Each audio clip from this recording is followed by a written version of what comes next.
To connect Interactive Brokers to MetaTrader 5, you need to have an account with Interactive Brokers and a MetaTrader 5 trading platform installed on your computer. First, log into your Interactive Brokers account and enable the trading permission for your account.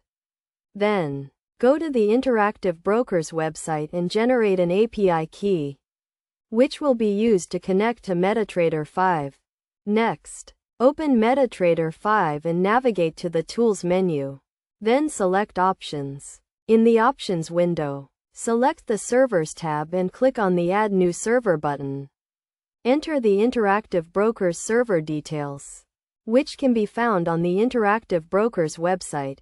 After adding the server, click on the Trade tab and select the Enable Automated Trading checkbox. Then, click on the Expert Advisors tab and select the Allow Automated Trading checkbox. Now, you need to configure the Interactive Brokers API connection settings in MetaTrader 5. To do this, navigate to the File menu. Then select Open Data folder and find the Config folder. In the Config folder, open the servers.xml file in a text editor and add the Interactive Brokers API connection settings.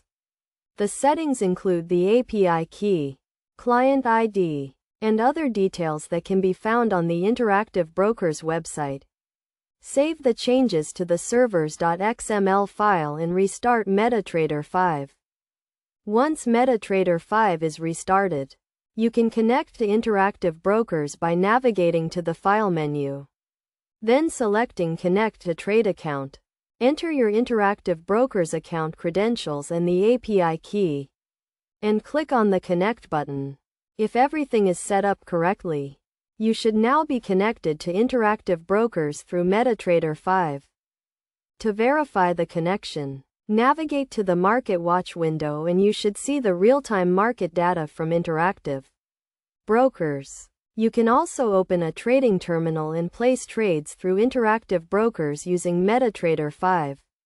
Remember to always follow best practices when trading, including using proper risk management and position sizing techniques.